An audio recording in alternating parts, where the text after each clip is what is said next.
Esta parashá que vamos a estar estudiando en esta oportunidad es la parashá Bo, que traduce como ven.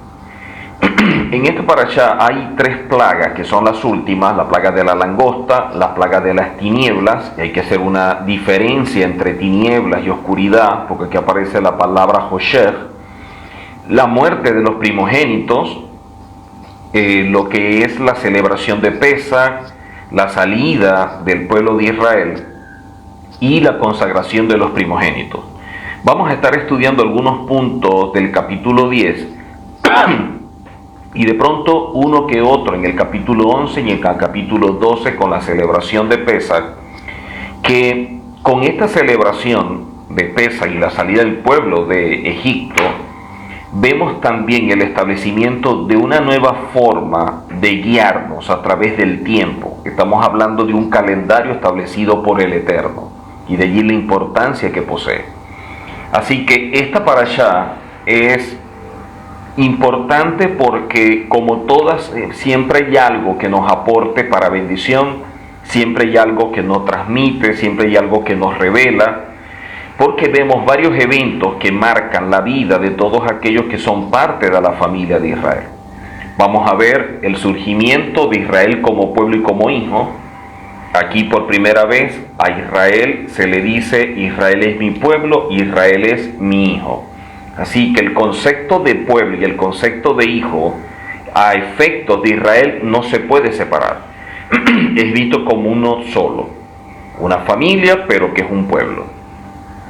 La libertad del pueblo de Israel, cuando le dice el Eterno que deje salir a su pueblo, deje salir a su hijo, habla de la identidad, habla de pueblo, habla de familia. Ahí nos está revelando identidad, pero también revela el propósito, porque ahí empezamos a ver que dice para servir.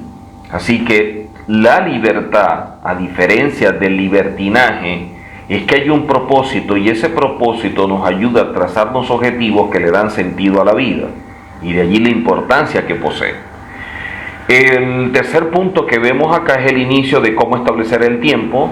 Para ello el mes de Abib, o el mes de Nisan, como es conocido, que regularmente para efectos de nuestro calendario gregoriano es entre marzo y abril. Hablamos de la redención y lo que representa el Mesías o el Mashiach, y la celebración de Pesach, la celebración de Pascua, y lo que aporta la misma como instrumento o derecho legal que nos otorga el Eterno a través de ella para la justificación. Así que estos son puntos que vamos a estar estudiando, que vamos a estar desarrollando, y de allí lo importante cuando empezamos a reflexionar en todo esto. Cuando tú tienes y vives conceptos y prácticas diferentes o que son contrarias a la Torá, tú vas a crear un Egipto dentro de ti. Egipto, que por referencia pudiéramos utilizar la expresión Misraín, es algo que nos aprisiona, que nos puede limitar, que nos puede coartar. Misraín es aquello que impide tu desarrollo, tu crecimiento. Y hay muchas cosas que lamentablemente impiden el crecimiento, y a veces no las entendemos. Muchas veces dentro del propósito del Eterno para nuestra vida, que va más allá de las ideas, de los conceptos, de todo lo que tengamos, porque el hombre puede tener muchas ideas, muchos planes, pero solamente los planes del Eterno son los que prevalecen, dice la Escritura. Así que cuando el propósito del Eterno es inminente, cuando el propósito del Eterno está dentro de un tiempo específico para alguien, entonces hay cosas que el Eterno va a empezar a propiciar, que son las que van a permitir que la persona empiece a avanzar. A veces hay elementos tanto externos como internos que no nos permiten alcanzar nuestro desarrollo, hablando de lo espiritual y con ello también el crecimiento personal.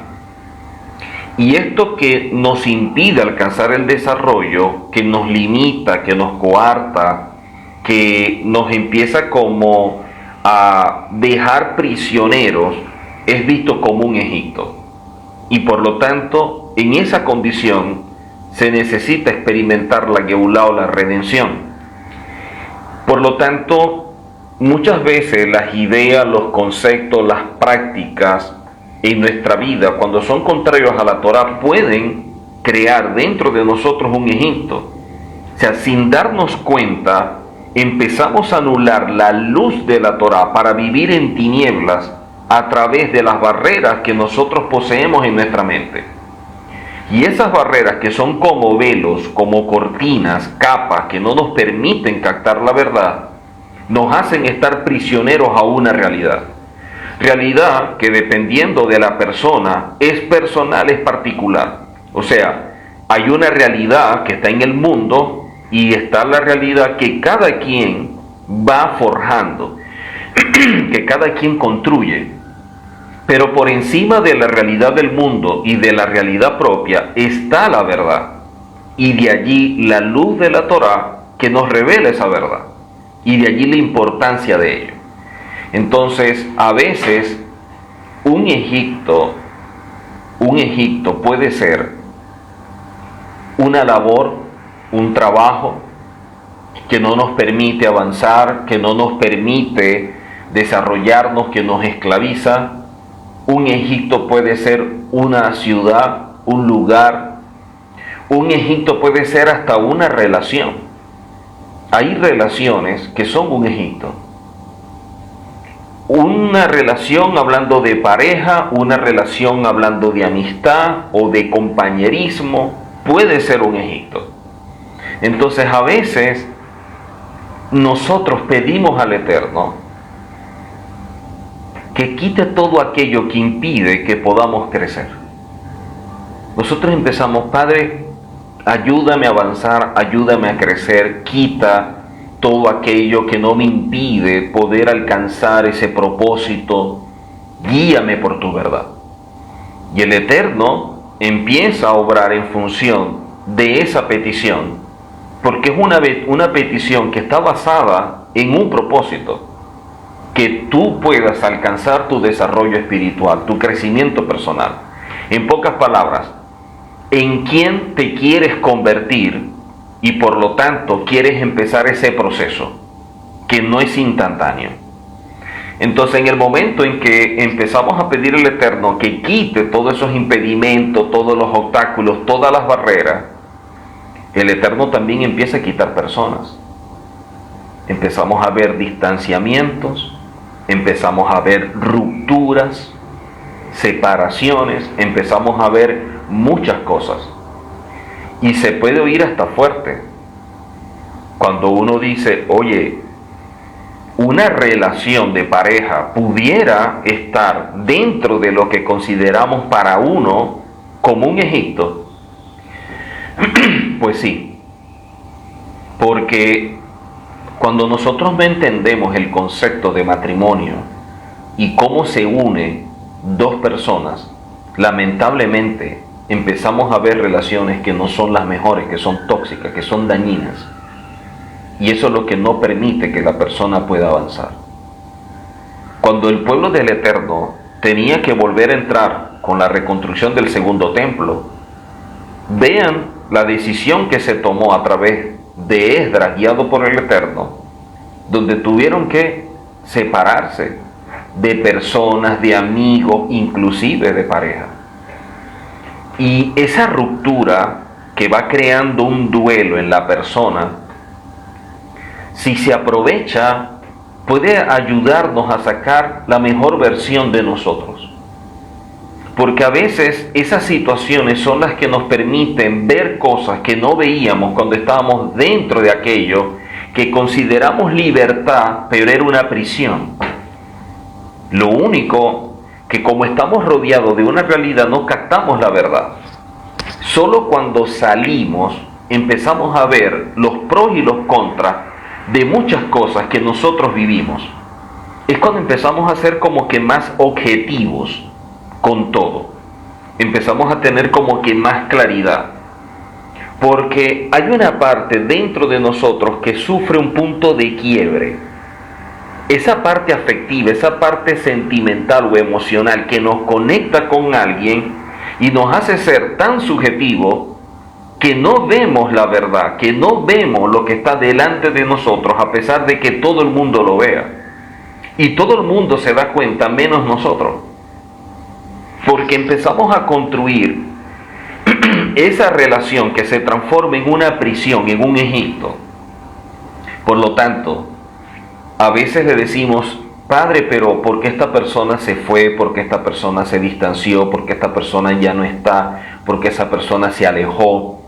O simplemente porque tú tomaste la decisión de alejarte, de distanciarte, de irte. Es porque son tiempos de redención. Son tiempos para que tú puedas empezar a caminar en una verdad. Son tiempos para que tú reflexiones quién soy, en quién me quiero convertir, dónde estoy, hacia dónde quiero ir. Y esas son las que nos permiten que nosotros podamos caminar de forma correcta. Por eso, nuestros puntos de vista, nuestros criterios, nuestra manera de ver la vida, si no está ajustada a la Torá, por muy bonita que se vea, por muy alegre o cómoda, no es la verdad. Son espejismos. Y todos los espejismos en su tiempo se disipan. Y es cuando tenemos que enfrentar una verdad que es muy fuerte. Cuando la realidad y la verdad chocan, causa dentro de nosotros un conflicto interno muy fuerte, que si no se sabe llevar, puede generar en una crisis. Así que, esta parashá, vamos a empezar a ver que a pesar de que el pueblo era esclavo, a pesar de que el pueblo está en Egipto, es esclavo, a pesar de que esa esclavitud trajo como resultado que el pueblo, lamentablemente, en realizar ese trabajo, inclusive muchos llegaron hasta morir, hay personas que le pidieron a Moisés no salir. No queremos salir. Y muchos luego que salieron recordaban Egipto. Esto nos indica que para poder comenzar una nueva etapa necesitamos superar por completo otra. Y superarla significa cortar, romper por completo y cerrar eso, para que de esta manera podamos emprender de forma correcta lo que el Eterno tiene para nosotros.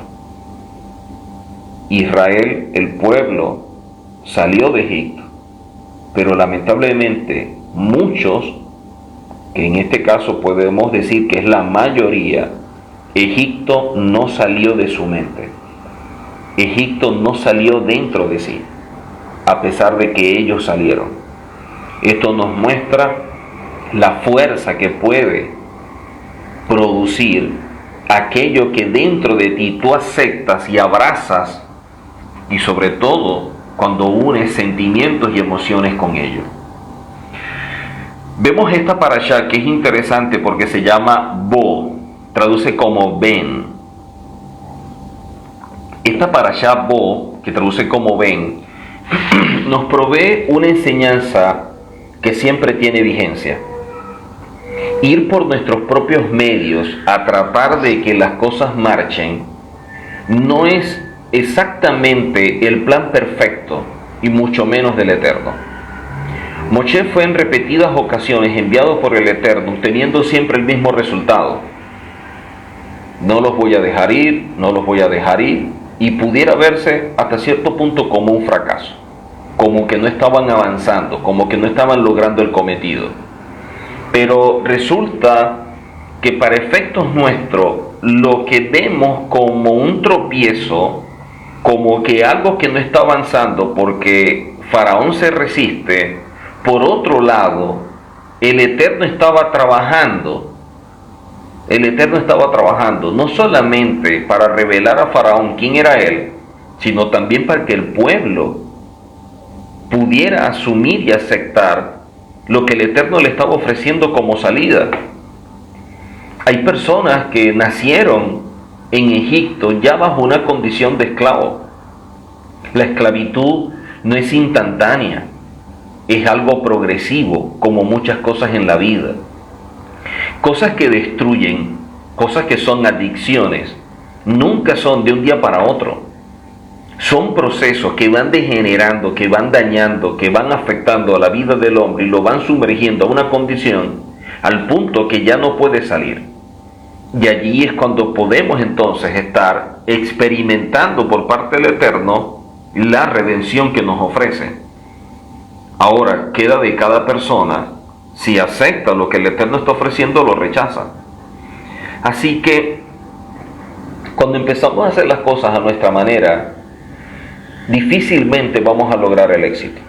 Pero cuando empezamos a hacerlas conforme a lo que el Eterno establece, a pesar de que aparentemente no se ven bien, siempre el final va a ser como el Eterno lo tiene establecido.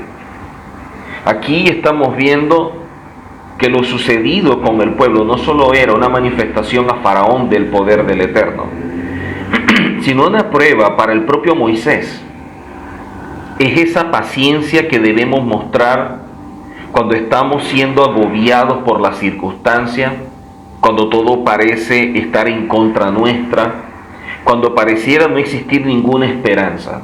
Justamente en esas condiciones, cuando la majestuosidad del Eterno nos muestra que es solamente Él quien rige el futuro del hombre y que Él tiene el poder de permitirnos una salida cuando nosotros, por causa de nuestras debilidades, no vemos ningún panorama favorable. Así que no solamente el Eterno le está mostrando a Faraón quién es, sino que inclusive al mismo Moisés y al pueblo también le está mostrando quién es Él. Así que el Eterno le dice a Moisés: vamos a sacar al pueblo, pero plaga tras plaga, cada plaga duraba aproximadamente un mes desde que era una semana en el momento que se anunciaba, una semana en el momento en el cual la plaga estaba manifestándose, una semana en el cual empezaba a ceder la plaga y una semana de transición, para luego venir otra vez Moisés.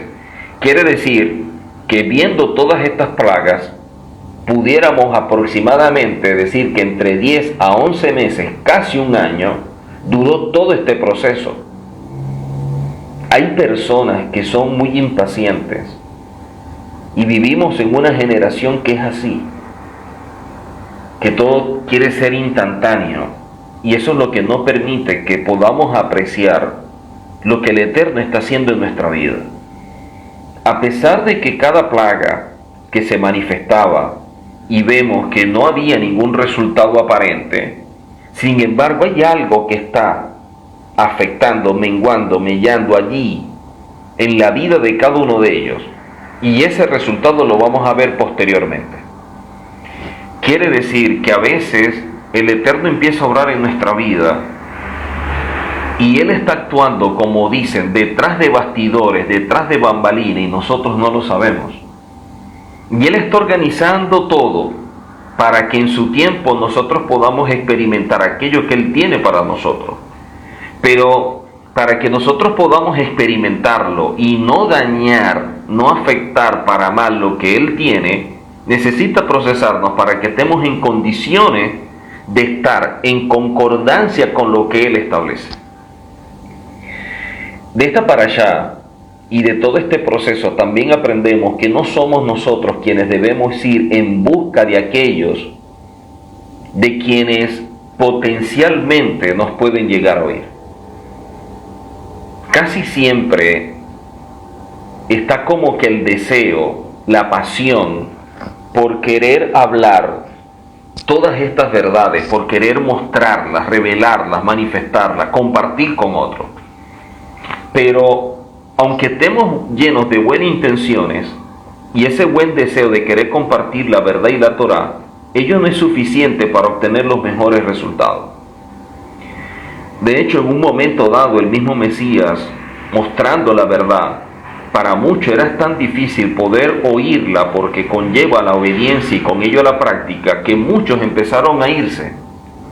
Y el mismo Mesías dijo: nadie puede venir al menos que sea por el mismo Padre, por el mismo Eterno, que es el que lo envíe. Quiere decir que aquel que llega a la palabra es porque previamente El Eterno ha venido tratando con esta persona y busca la verdad, busca la palabra. No es igual cuando tú buscas una verdad a que alguien te muestre una verdad en tu zona de confort. Cuando tú estás buscando una verdad es porque dentro de ti hay un proceso de incomodación. Hay algo que no te cuadra, hay algo que no te gusta, hay algo que te incomoda.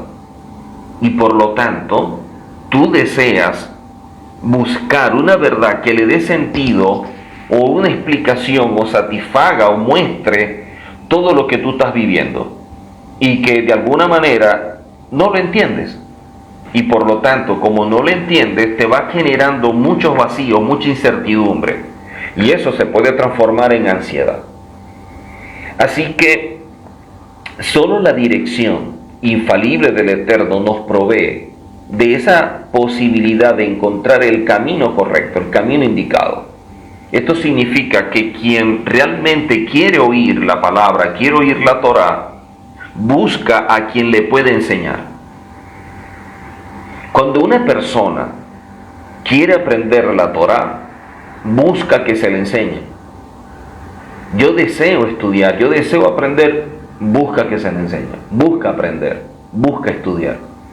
Y eso es lo que hace la gran diferencia entre un discípulo y un estudiante. Dentro del contexto hebreo, un discípulo es alguien que está siendo guiado no solo para tener un conocimiento, es para que se le revele un manual dado por el Eterno para que eso se transforme en un estilo de vida. Quiere decir que la persona que es discípulo está trabajando para irse construyendo, para ir mejorando, para irse desarrollando. Y eso se manifiesta a través de un crecimiento personal. O sea, vamos a ver personas con un comportamiento, una conducta, una actitud mucho mejor desde que empezaron a estudiar la Torá. Desde que empezaron el proceso de ser discípulos. Por eso es que el Mesías dijo, el que es verdaderamente mi discípulo permanece en mi palabra y conocerá la verdad y la verdad lo hará libre. Este discípulo es aquel que está forjando carácter, es aquel que está trabajando con todas sus debilidades, sus limitaciones, con todo lo que le afecta, controla esa inclinación al mal. Es una persona que está buscando respuestas, no simplemente un conocimiento.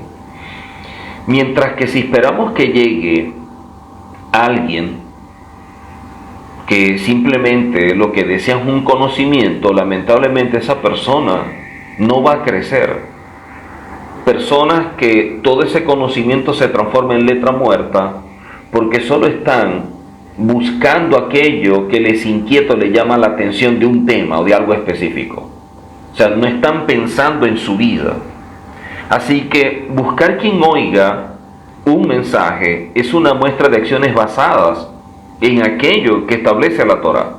Mientras que si esperamos también a que estas personas despierten y empiecen a buscar, vamos a ver gente más comprometida. ¿Por qué lo digo? Porque a pesar de que el mensaje de Moisés era un mensaje para que salieran de la condición de esclavo y le está ofreciendo la libertad, muchos en su mentalidad de esclavo y en una zona en la cual vivían y estaban acostumbrados porque no sabían qué era la libertad, podían sentirse entre comillas tranquilos.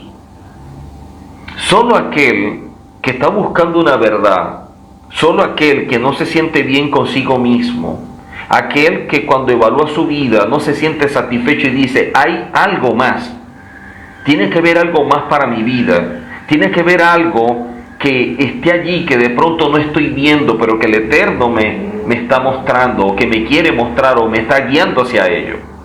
Cuando una persona empieza con estas inquietudes, es como resultado de un trato muy suave que ha empezado el Eterno en su vida y que puede ir avanzando y profundizando.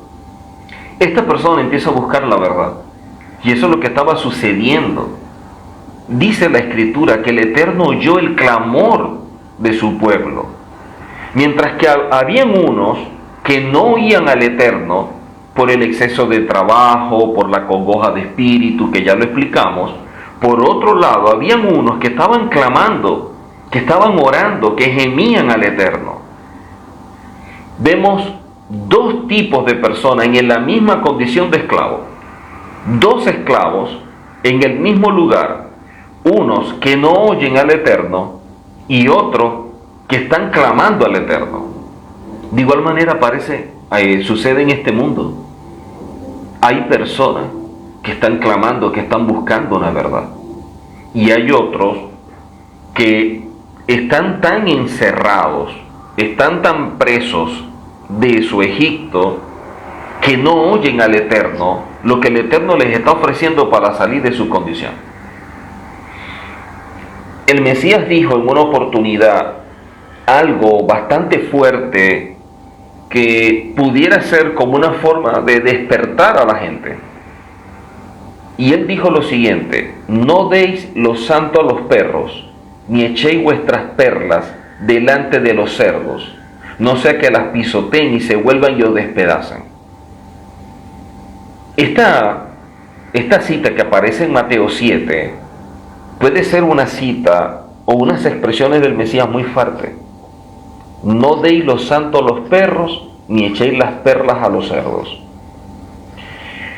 El concepto de cerdo, que dentro de la Torah es tan criticado, tan condenado, ese animal, el cerdo, el puerco, el marrano, el chancho, pero por otro lado también lo que representa al perro como alguien que no es parte del pueblo, que era como un extranjero, era porque en su condición no valoran lo que es la Torah. Y tú no puedes valorar aquello que tú no reconoces. El reconocimiento a algo es lo que hace que tú le des un valor, y en función de ese valor es la manera como tú te relacionas con ello. Y eso sucede en todo, en la pareja, con los hijos, con los padres, en el trabajo, en todas partes. La forma como nosotros nos vamos relacionando es la manera como nosotros vamos caminando dentro de una valoración. Así que vemos a través de esto que hay personas que no están buscando una verdad, y personas que con el buen deseo y la buena intención de mostrar la verdad están perdiendo un tiempo tan valioso porque insisten y persisten en ayudar a personas que no se dejan ayudar ni quieren que los ayuden. Nadie puede salir de un lugar donde se siente cómodo. Hay personas que se sienten cómodos en su Egipto, y dentro de su libre albedrío tenemos que respetárselo. A veces por la buena intención, porque son amigos, son compañeros, son familia, queremos ayudarle porque vemos lo que ellos no ven. Claro que sí, es el buen deseo, es un buen motivo, pero lamentablemente puede estar lanzándole las perlas, o puede estar lanzando todo aquello que es valioso, como dijo el Mesías, lo santo a los perros, o las perlas a los cerdos. Y esto hace que nosotros tengamos que enseñar a todo el mundo, claro que sí. Pero vamos a ver que entre aquellos a los que se le enseña, siempre va a haber personas que como que destacan más, porque aquello que se está enseñando se les está revelando, y no es simplemente un conocimiento. O sea, son las personas que están valorando cada enseñanza y están evaluando esas enseñanzas en su vida, y empiezan a darse cuenta: esto está mal, esto hay que corregirlo, esto hay que rectificarlo, quiere decir que tengo que mejorar en esto, que tengo que cambiar en esto. Ellos están accionando en una palabra. Hay otros que no.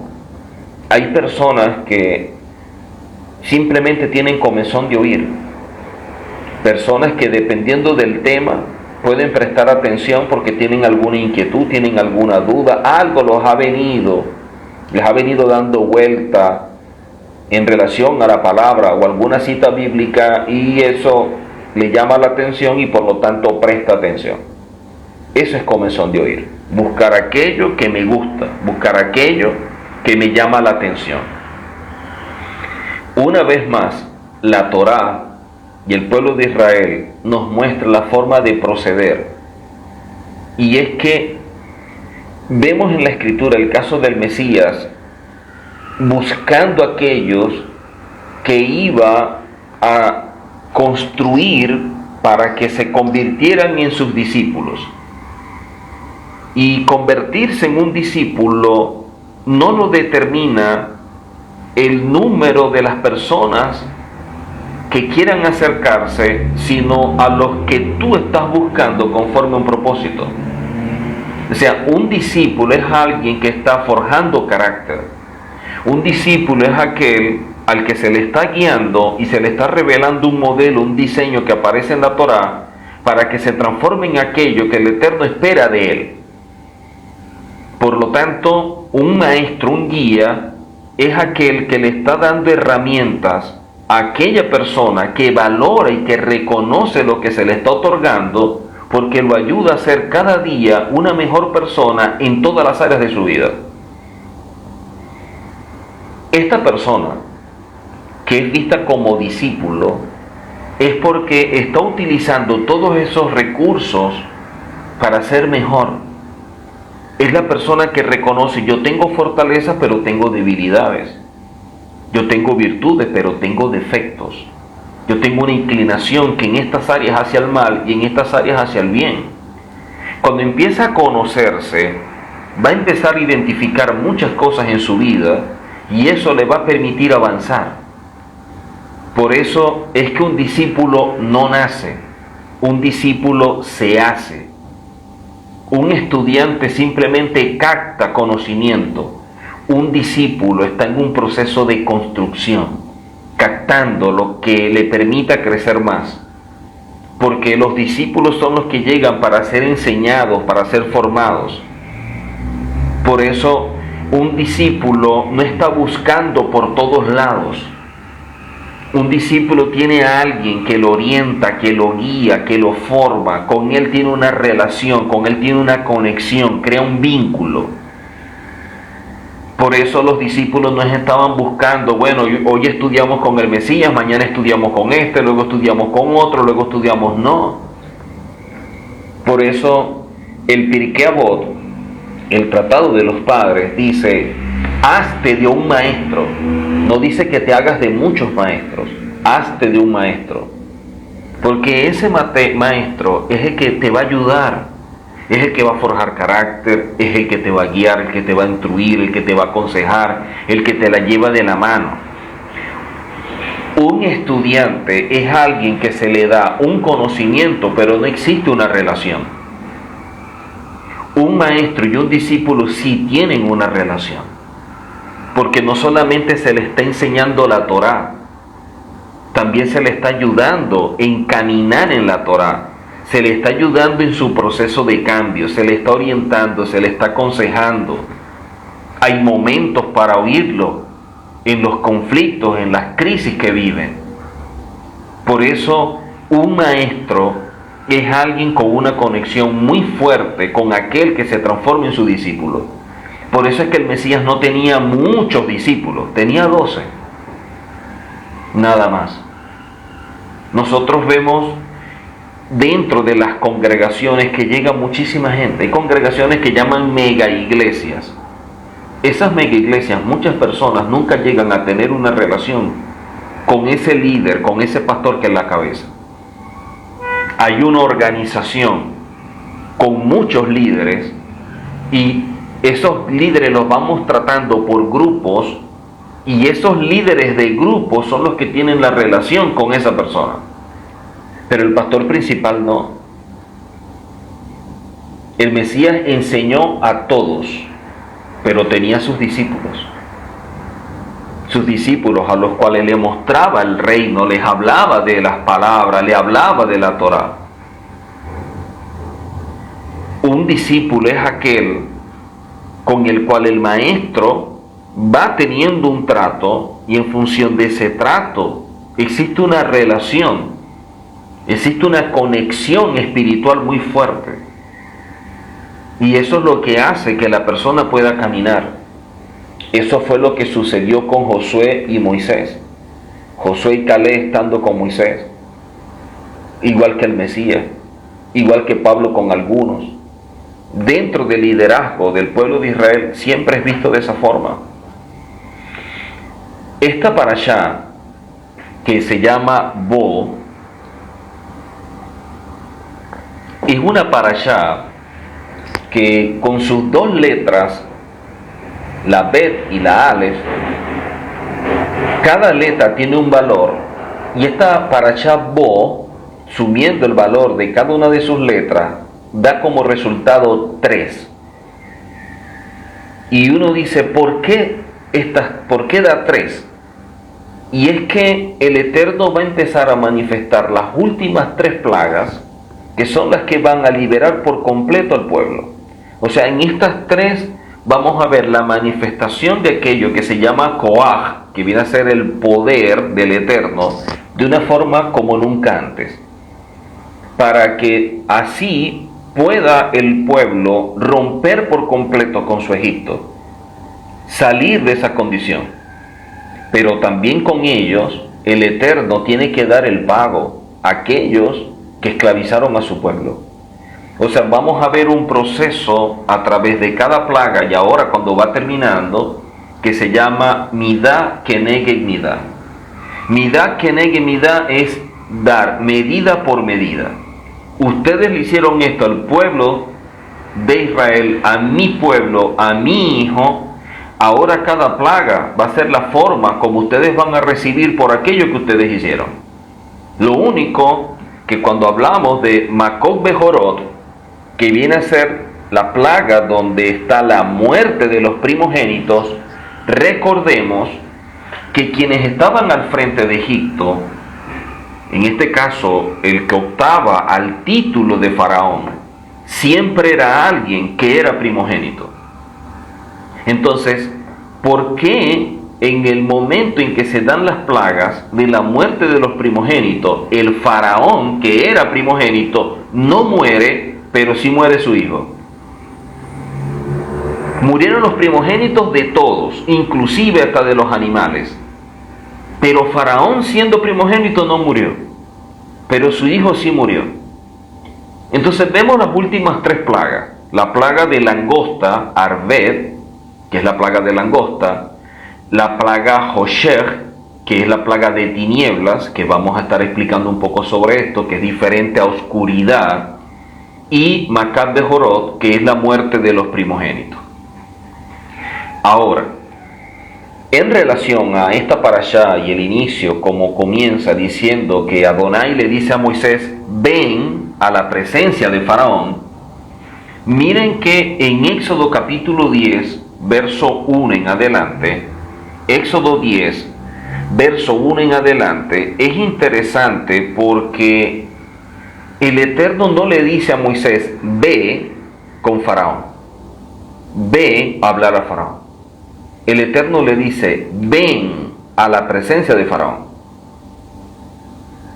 Esto nos indica que al momento del Eterno decirle a Moisés, ven a Faraón, es porque ya el Eterno estaba allí tratando con Faraón. O sea, él necesita ahora el instrumento que va a manifestar que el Eterno está allí, que es Moisés. Cuando el Eterno va a realizar una labor con alguien que es escogido, que es llamado, que es procesado, que es constituido, que es enviado por el Eterno, al lugar donde lo envía, sea un lugar de transición, porque hay lugares de transición, como lo vemos con el pueblo, lo vemos con varios hombres de parte del Eterno, que tuvieron lugares de transición, lugares donde el Eterno le mostró cosas, trató con ellos, y fueron avanzando hasta que llegaron. Eso lo vemos en todos los patriarcas, lo vamos a ver en el pueblo, lo vemos en los profetas, lo vemos en todos. Hay momentos en los cuales estamos en sitios que son de transición. Estos sitios de transición muchas veces son para conectarnos con personas, para vincularnos con personas, que partiendo de allí puede ser que se emprenda algo juntos en otro lugar. Ejemplo, Una persona es llamada por el Eterno, lo escoge, lo constituye, le da recursos, hablando de todo lo que espiritual puede aportar, tanto como don ministerial o don espiritual o como talento, para una tarea. Esta persona, cuando es enviada, puede ser enviada a una tarea, pero antes de llegar a esa tarea, va a ir haciendo como que paradas, donde en cada una de esas paradas van a crearse conexiones, sea para romper y dejar cosas a un lado, pero también por otro, conectarse y vincularse con otras. Por ejemplo, en el caso que vemos nosotros con Jacob, que su nombre se convierte en Israel, cuando él iba de un sitio para otro, porque ahora el Eterno le dice, tienes que regresar, él tiene un sueño. Y cuando está durmiendo sobre una piedra, una roca que estaba allí, dice la Torá que veía ángeles que subían y bajaban. No dice que los ángeles bajaban y subían, dice que subían y bajaban. Si primero dice que subían es porque los ángeles estaban allí. Entonces los sabios enseñan que hay malajim o seres espirituales establecidos por el Eterno que han sido asignados a personas para ayudar en una tarea, pero solamente son asignados dependiendo del lugar y un tiempo. Por lo tanto, los malajim que estuvieron con Jacob en un lugar, a partir de este sitio, de este lugar, este sitio donde estaba durmiendo, donde tiene esta revelación, a partir de allí él tiene asignado otros malajim. Y los rabinos enseñan, ya estos malajim, estos seres espirituales ya cumplieron su rol, ahora tienen que venir otros. Por eso es que unos suben, porque ya finalizaron su etapa, pero otros vienen. Pero así como sucede con los malajim, con los seres espirituales, también suceden con personas. O sea, hay personas que salieron con Jacob y que van a estar con Jacob toda la vida. Al punto que llegaron con él, vieron su proceso, vivieron los cambios en Jacob, vivieron cuando cambió su nombre por Israel, vieron cómo se fue multiplicando, cómo llegó a Egipto, cómo crecieron en Egipto, vieron hasta cómo murió Jacob. Hay personas que van a estar siempre, que siempre van a estar. Son conexiones espirituales muy fuertes que ha creado el Eterno. Hay otras personas que son parte de una etapa, y cuando esa etapa termina, llegan otras personas. Y esas personas que están por etapas, en este caso, como lo vemos, son personas, que era lo que estaba explicando al principio, alguien que es enviado para X lugar. Pero para llegar a X lugar, primero tiene que hacer 3 escalas. En esas 3 escalas va a encontrar personas que son las que van a estar con él, que son las que van a apoyar, que son las que van a estar juntas, inclusive pueden tener planes en común, y de esta manera van a llegar juntos a ese X lugar. Esas son las alianzas que se dan dentro del reino de los cielos, establecidas por el Eterno. Y en este caso, vemos de igual forma cómo el Eterno lo va haciendo. Vemos que el Eterno establece a Moisés y le dice a Moisés, ven a la presencia de Faraón. No dice que vaya, dice que venga. O sea, el Eterno ya estaba en Egipto esperando que Moisés llegara. Dice, ven a la presencia de Faraón, porque yo he endurecido su corazón y el corazón de sus siervos para mostrar entre ellos estas mis señales. No voy a explicar esa parte de que se endureció el corazón o no, porque entonces dónde queda el libre albedrío. No es ese el punto que quiero explicar, pero sí otros, porque ya este punto del endurecimiento del corazón y todo lo que representa, yo lo expliqué en la parashá del año pasado, en la parashá Bo. Lo que tienen que ir es a verla y ahí van a ver todo esto. Quiero explicar otros puntos. Dice luego, para que cuentes a tus hijos y a tus nietos las cosas que yo hice en Egipto y mis señales que hice entre ellos, para que sepáis que yo soy Adonai. Entonces vinieron Moisés y Aarón a Faraón y le dijeron, Adonai el Elohim de los hebreos ha dicho así, ¿hasta cuándo no querrás humillarte delante de mí? deja ir a mi pueblo. Ahí Él está revelando la identidad del pueblo, la identidad de esta familia, pero también le está revelando el propósito, para que me sirva. Vemos aquí dos cosas importantes que siempre suceden como parte de los principios de redención. Cuando el Eterno va a sacar a alguien de una condición que es como un Egipto, cuando el Eterno va a liberar a alguien de su Egipto, ¿dónde está? Hay dos cosas de las cuales carece: de identidad, porque la ha perdido, producto de lo que ha vivido en esa condición de prisionero, y propósito, porque hay otro que decide por él. Repito, toda persona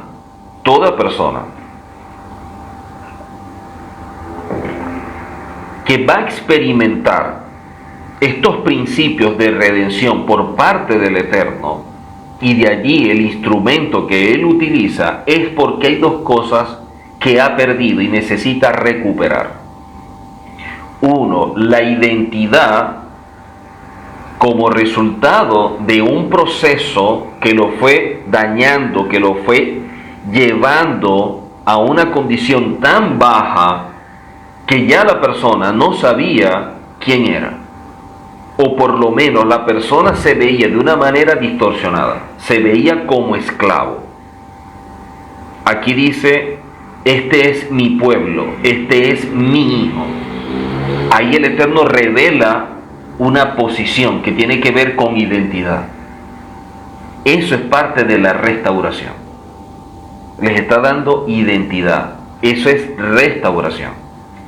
Pero la redención opera en la restauración y en la restitución. Y la restitución es lo que tú tienes. Por eso dice: para que el pueblo me sirva. Eso revela propósito. Entonces, toda persona que el Eterno ha escogido para algo establecido por Él, pero que está en un Egipto, que vive un Egipto, primero tiene que ser liberado. Porque en esa condición no puede servir. Hay algo que lo ata, o hay alguien que lo ata, y no le permite desarrollarse como quiere. No le permite servir como quiere, hacer las cosas como el Eterno le ha demandado. Entonces, esta persona que está en este Egipto necesita experimentar primero que el Eterno le revele su verdadera identidad, y no la que ha asumido producto de la esclavitud, que deformó por completo su propio concepto, y con ello también le revele el propósito para que entienda sus objetivos en la vida. Y esos objetivos son los que le dan sentido, y así va caminando conforme a aquello que el Eterno establece. Esto nos muestra y llama poderosamente la atención el lenguaje utilizado por el Eterno en la Torá en este verso, cuando dice: Bo el paró, ven a Faraón. Porque encontramos otros verbos que podría haber sido mejor utilizados, como enseñan los rabinos, al momento de hablar de esto. Y es el verbo lej, como ve, y hubiera dicho lej el paró, o ve hacia el faraón, y sin embargo no lo dice así. En vez de decirle ve hacia faraón o lej, le dice es bo, ven.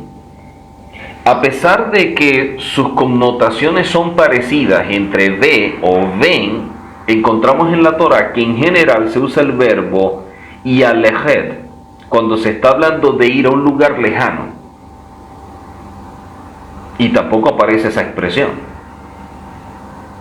Entonces vemos acá que el Eterno está diciéndole a Moisés algo que va más allá de lo que gramaticalmente podemos ver o entender nosotros en hebreo.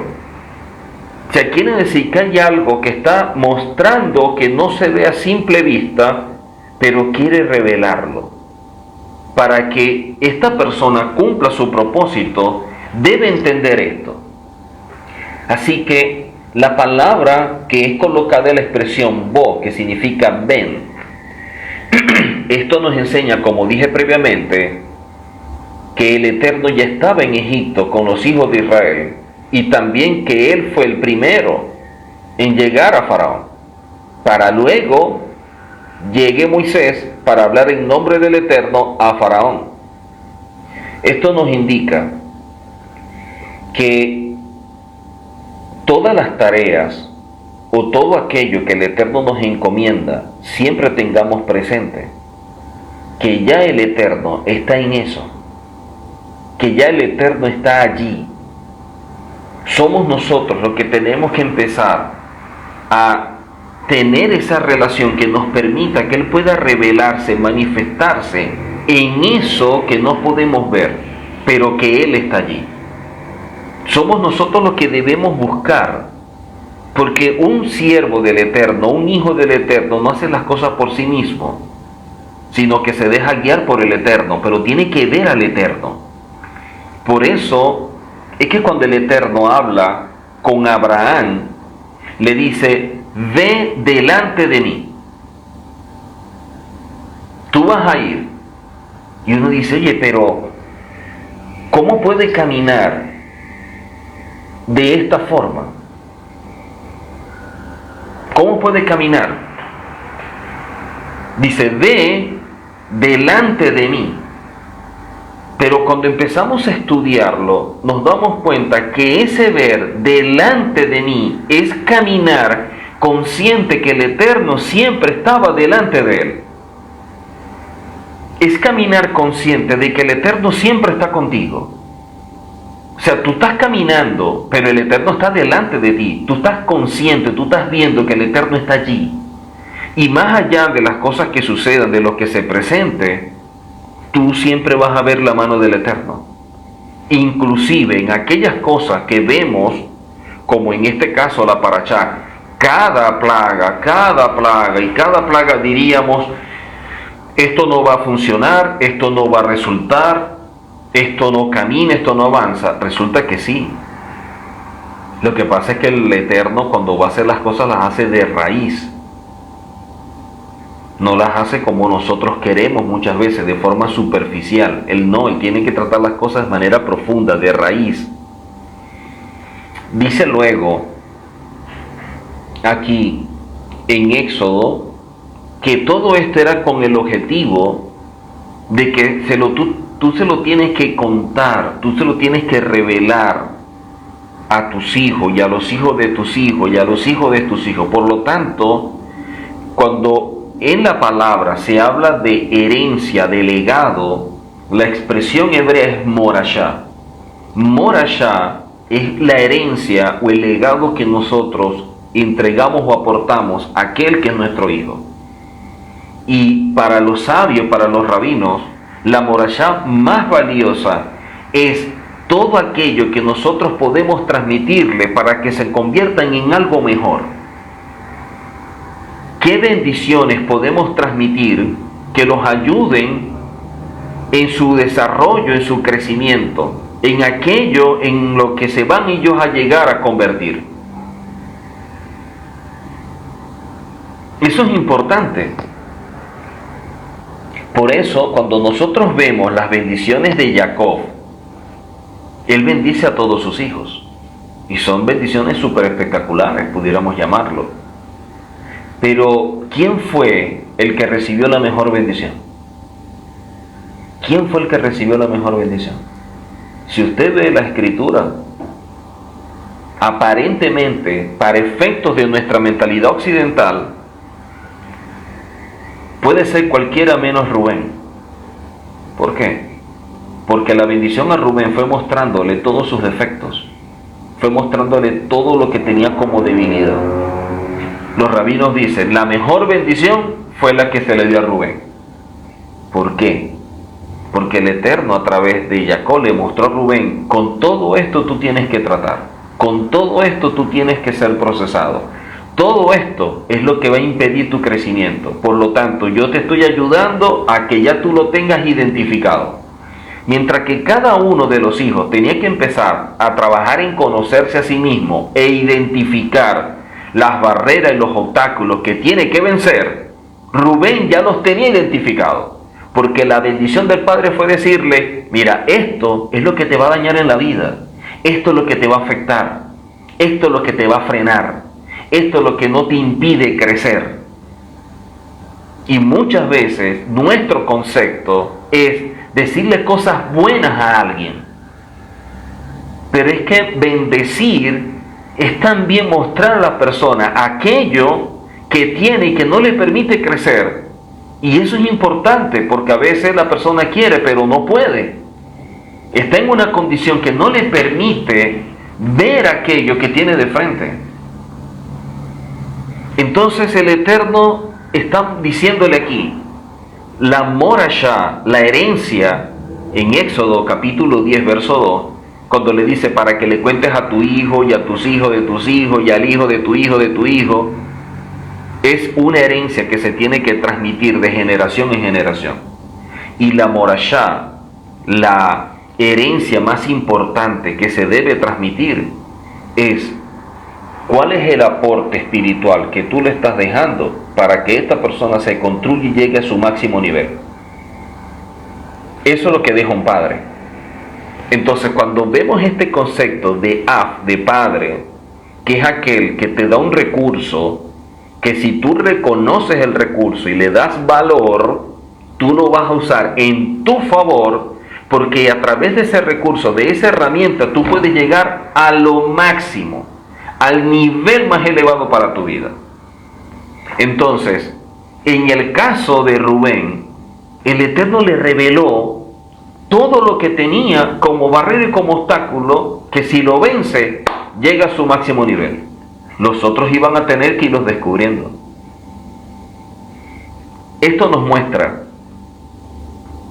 que la tradición, la minjá, o los minhagim, las tradiciones o costumbres, de pasar de generación en generación lo revelado por el Eterno, es lo que ha mantenido vivo al pueblo de Israel.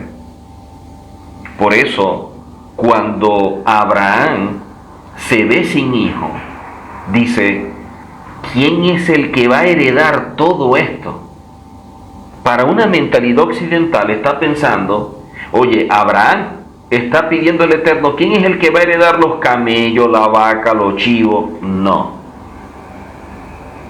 En la perspectiva hebrea, cuando habla de que Abraham está pensando o está diciendo quién es el que va a heredar todo esto, está hablando de quién es el que va a recibir toda esta morashá, quién es el que va a recibir todo este legado que el Eterno me reveló.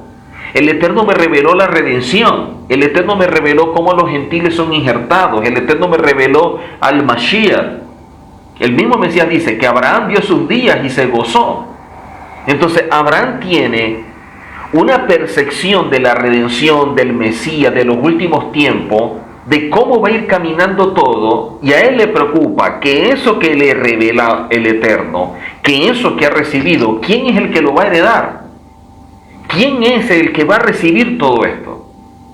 Entonces, aquella persona que recibe la herencia, que es un hijo, y de allí la palabra ven, es porque la expresión ven es la misma raíz de baná. Baná es aquello que aplica a la construcción. O sea, un hijo es solamente aquel que se deja construir. Un hijo es el que permite ser engendrado. Un hijo es aquel que permite que su carácter sea forjado a través de la palabra. Entonces, cuando la Escritura nos dice, esto se lo van ustedes a transmitir a sus hijos, a sus hijos, a sus hijos, ustedes le están diciendo ustedes van a empezar a forjar el carácter en ellos. Ustedes van a colocar en ellos lo mejor, toda esta herencia, todos estos recursos, para que puedan construirse, para que lleguen a ser aquello que el Eterno establece. O como lo dijo Pablo, llegar a la estatura de la plenitud del Mesías, a un varón perfecto, creado a la imagen y semejanza del Eterno, dice la palabra en Génesis. Entonces, vemos esto y vamos a lo siguiente. Si un padre tiene que dejar este legado a sus hijos, si un padre es el que deja todos estos recursos para que sus hijos se construyan, y de allí la expresión ben y la expresión baná, que tiene que ver con construcción, por lo tanto solo construye aquel que es hijo porque se dejó construir, y es el que está en capacidad de poder seguir construyendo en otros. Entonces, en la palabra, el Mesías en un momento dado dice: no llaméis a nadie padre, porque uno es vuestro padre, y no llaméis a nadie rabí, porque uno es vuestro rabí. ¿Por qué conecta la expresión padre y raf o maestro con algo que es visto por una persona? O sea, yo veo a la figura de padre y a la figura de maestro.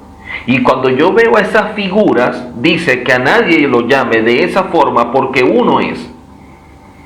Entonces, ¿qué es lo que trata de decirnos el Mesías? El Mesías nos está enseñando que aquella persona que está entendido de quién es el Eterno, a través de su guía, ve al Eterno. El guía, el maestro, la persona que te instruye, que te ayuda a forjar carácter, llega a un punto en su vida que se anula por completo para que tú veas al Eterno en él. ¿Qué dijo Pablo? Ya no vivo yo, el Mesías vive en mí. Ese proceso de bitulaní, de anulación del yo, es para que la persona pueda ver al Eterno. Eso es lo que hizo Moisés. Eso es lo que hizo Abraham. Eso es lo que hizo el Mesías cuando le preguntaron: muéstranos al Padre. Y él dice: tanto tiempo que estoy con ustedes y no me han visto. No me han visto. El que me ha visto a mí ha visto al Padre. ¿Por qué? Porque el Mesías reveló al Padre. Esto nos indica lo siguiente: un buen padre, un buen maestro, es aquel que revela al Eterno, no a sí mismo. Aquel que está buscando posición, aquel que está buscando hacerse un nombre, aquel que está buscando honor, aplauso, reconocimiento, nunca puede ser visto como un maestro o como un padre, porque no está operando de forma legítima, queda descalificado. Cuando una persona está operando de manera legítima y conforme a la Torá, nunca se revela a sí mismo, nunca se promueve a sí mismo, nunca está buscando el aplauso, el reconocimiento, los likes. No. Esta persona lo que está buscando es que todo aquel que se acerca para ser discípulo pueda ver al Padre a través de él. O sea, un maestro, un guía, un padre espiritual, lo que hace es aportar herramientas y recursos a este hijo para que este hijo se conecte con el Eterno y sea uno con el Eterno, para que este hijo entienda cuál es su identidad y su propósito y camine conforme a él, para que este hijo pueda alcanzar aquello por lo cual fue creado. El maestro, el guía, solamente es un instrumento. La mirada no puede estar puesta en él, tiene que estar puesta en el Eterno, que fue el que lo escogió. Por eso, en Devarim, o Deuteronomio capítulo 6, Devarim o Deuteronomio capítulo 6, versos 6 al 7, dice la Escritura: y estas palabras que yo te mando hoy estarán sobre tu corazón. Punto importante. Y diligentemente la vas a enseñar a tus hijos, y hablarás de ella cuando te sientes en tu casa, cuando andes el camino, cuando te acuestes y cuando te levantes. Dos puntos que quiero destacar. Primero, dice: estas palabras estarán sobre tu corazón. Todo hijo del Eterno debe entender que la Torá siempre tiene que estar por encima de cualquier sentimiento y cualquier emoción. Cuando una persona, sus emociones y sus sentimientos lo gobiernan, lo dominan, nunca va a tomar las decisiones correctas. Nunca va a poder operar agradando al Eterno. Porque el impedimento más grande que tiene no está afuera, está dentro de sí, los sentimientos. Por eso es que mucha gente que le cuesta caminar en la verdad. Le cuesta caminar en la verdad porque tiene que salir de su zona de confort. Tiene que salir de lo previsible. Tiene que salir de aquello que ya está estructurado. De aquello que conoce hasta con los ojos cerrados. Entonces para él esa incertidumbre de estar en un área ahora desconocida no es el precio que él quiere pagar. Por eso es que el Eterno y el mismo Mashiach, hablando de esto, dice que es un camino angosto. Es un camino angosto. Entonces solamente aquella persona que quiere, en verdad, ser uno con el Eterno, va a caminar en función de aquello que el Eterno le imparte como verdad. Y esa verdad tiene que ser tan fuerte, tan poderosa, que esté sobre su corazón. Esto nos indica, las decisiones que yo tomo tienen que ser conforme a la Torá. Pero ¿qué sucede? Cuando tú empiezas a amar la voluntad del Eterno, cuando tú haces de tu voluntad la voluntad del Eterno, entonces es diferente. Porque tú empiezas a amar la voluntad del Padre. Y cuando tú empiezas a amar la voluntad del Padre, tu conexión es más fuerte. Ahí tú puedes servirle con toda tu alma, con todo tu corazón y con toda tu fuerza. Si no, imposible. Y viene el segundo punto. Dice, diligentemente las enseñarás a tus hijos y hablarás de ellas cuando estés sentado en tu casa, cuando andes en camino, cuando te acuestes y cuando te levantes. Que una persona la puede enseñar cuando esté en su casa o cuando ande de camino es entendible. Pero dice, cuando tú te acuestes y cuando tú te levantes le vas a enseñar la Torah. ¿Cómo podemos entender esto? ¿De qué nos está hablando? Que la Torah, a diferencia de cualquier cosa que se enseña, las acciones son la mejor enseñanza que puede haber. Son nuestros actos, nuestro comportamiento, nuestra actitud, la que imparte la mejor enseñanza. Cuando tú hablas de integridad pero eres íntegro, cuando tú hablas de la verdad pero caminas en la verdad, cuando tú hablas de perdón pero perdonas, o del amor pero tú amas, cuando tú hablas de cambios y la gente ve cambios en ti, eso es lo que viene a fortalecer aquello que tú estás diciendo. O sea, tus palabras simplemente van a confirmar lo que tus acciones ya han expresado. Lo que tus acciones manifiestan, tus palabras le terminan de dar forma. Esto nos muestra lo siguiente, que los sabios enseñan que las palabras sobran cuando los ejemplos faltan. Las palabras sobran cuando los ejemplos faltan. ¿Por qué? Porque hay mucha gente enseñando lo que no vive.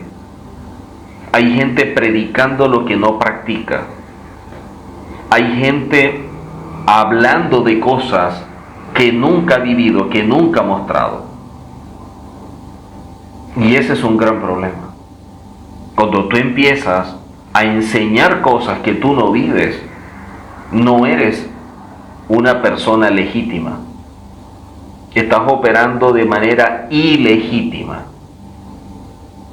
Y eso es algo que nosotros debemos darnos cuenta. Porque a veces vemos que muchas enseñanzas están basadas más en el show, en el sensacionalismo, en un título que estremezca, en algo que llame la atención, y no en aquello que yo puedo estar pensando en función, ¿qué quiere decir el Eterno a sus hijos, a su pueblo en este tiempo? ¿Qué quiere el Eterno mostrar a su pueblo, a sus hijos en estas condiciones? ¿Qué es lo que quiere revelar? ¿Qué quiere mostrar? No es un título que sea llamativo, no es un título que sea sensacionalista, no es una enseñanza que genere un show, o como las personas dicen, bueno, voy a enseñar esto y esto se va a hacer viral. Eso es orgullo, eso es soberbia. Hay personas que utilizan ese conocimiento para simplemente proyectarse a sí mismo. O sea, hay gente que enseña algo que llama la atención a un público simplemente por asuntos de ego, simplemente para que vea ese público que él conoce, que él sabe. Pero cuando esa es la actitud, la persona está revelando que en verdad no sabe, porque la Torá nos enseña que la forma en la cual tú puedes transmitir un mensaje es dependiendo de cuál es tu comportamiento y tu conducta frente al mensaje. Por eso es que la Torá tiene que estar sobre el corazón, tiene que estar sobre aquello que el Eterno ha establecido. Y allí es donde nosotros debemos aprender a decidir cuál es el camino que vamos a tomar. Si vamos a irnos por aquello que establece el Eterno o nos vamos simplemente por aquello que a mí me gusta. En Éxodo 10:9, Éxodo 10:9, el Eterno nos enseña en esta cita 5 cosas que son necesarias para que una convocatoria o lo que es un moed, que es conocido como una fiesta, no me gusta mucho el título de fiesta, pero bueno, tenemos que usarlo para que la gente sepa de qué estamos hablando. Esta expresión moed o convocatoria, que está relacionada con Levíticos 23, que es donde están todas las celebraciones, en Éxodo 10:9 nos revela cuáles son las cosas que deben existir para que una convocatoria se pueda realizar dentro de lo que el Eterno establece. Porque hacer una fiesta cualquiera, y a quien no le gusta una fiesta. Pero cuando hablamos de una convocatoria que tiene una carga profética, porque estamos hablando de tiempos dentro de lo que el Eterno ha establecido, es totalmente diferente. Éxodo 10:19 dice de la siguiente manera: y Moshe respondió, iremos con nuestros jóvenes y nuestros ancianos, con nuestros hijos y nuestras hijas, con nuestras ovejas y nuestras vacadas. Iremos porque hemos de celebrar una solemnidad a Adonai. Esta expresión, esta cita que vemos acá en Éxodo 10 del verso 9 en adelante, nos muestra cosas muy interesantes por lo siguiente. Para que se pueda celebrar una convocatoria dentro de lo que el Eterno establece, lo primero que debe existir es libertad. Solo aquel que es libre puede realmente celebrar o estar en una convocatoria. Y ustedes dirán, oye, pero es que eso es muy fácil. Si todos los que estamos afuera somos libres, nadie está en la cárcel, preso, lamentablemente. No. Hay mucha gente que está en la calle, pero está presa. Hay gente con una mente cautiva. Hay gente que está presa en sus conceptos. Hay gente que es esclava de sus criterios. Hay gente que es esclava de sus sentimientos. Por eso, una de las celebraciones donde vemos nosotros esta lucha por la verdad, esta lucha por la santidad, por el honor al Eterno, es la celebración en la cual estuvimos hace poco tiempo en Hanukkah. Hanukkah es la lucha de los pocos contra los muchos. Si la gente se admira de David contra Goliat, aquí estamos hablando de una familia contra el imperio, contra un imperio como el de Grecia. Una familia contra un imperio. Y esta familia ganó. Esta familia venció. De ahí el libro de los Macabeos y toda la celebración que allí aparece. ¿Cómo una persona puede hablar de santidad, de convocatorias, y puede decir, hoy celebro Shabbat, pero mañana celebro algo pagano. Hoy estoy en una fiesta pagana, pero mañana yo celebro Pesach. Hoy estoy en una celebración del mundo, pero mañana yo celebro Yom Kippur. Eso no tiene sentido. Hay personas que volver a la verdad de las raíces hebreas se transformó simplemente en una fiesta. Hay personas que tienen ese concepto. Cuando se les habla de raíces hebreas, lo único que han hecho al momento de cambiar es que ahora a su vida le agregaron fiestas bíblicas. Eso es todo. Siguen viviendo como lo que son, siguen esclavos del mundo, de un sistema, un estilo de vida contrario a la Torá. Para ellos, este mover profético de las raíces hebreas, de caminar en la verdad, de restaurar todas las cosas, de que en verdad exista un cambio, una transformación, como dice Pablo en Romanos 12, no existe. Para ellos las raíces hebreas es, qué bueno, ahora tenemos estas fiestas y bueno, vamos a celebrar. Y que ya sabemos que no se llama Jesús, que ahora se llama Yehoshua. Y así, esas cosas. Es una persona que realmente no está caminando en libertad. Todavía es prisionero de muchas cosas del mundo con las cuales se siente comprometido. El apego al mundo no solamente lo podemos medir por cuánto nos atrae. Los apegos, muchas veces nosotros los vemos como todo aquello que nos atrae. Todo aquello que a mí me atrae, yo lo veo como un apego. Bueno, yo tengo apego a tal cosa, porque me atrae. Sí, es verdad. Eso expresa que se tiene un apego. Pero la forma de medir el apego, verdaderamente, como enseñan los sabios, es ¿cuánto te cuesta romper con eso? ¿Cuánto te cuesta desligarte, desconectarte con eso? Ahí se refleja el verdadero apego. Y es donde vemos todo esto. Entonces en Éxodo 19 nos habla la Escritura, de que van a ir a celebrar los jóvenes, los ancianos, las hijas, las ovejas, todo, porque iban a celebrar algo solemne a Adonai. 5 cosas que son necesarias para una celebración. Lo primero, libertad, que lo acabo de explicar. Segundo, el concepto de familia. El concepto de familia, muy importante. Y para entender este concepto de familia debemos ir desde Génesis, que no lo voy a explicar ahora, para entender lo que representa primeramente un matrimonio, una pareja, un hogar.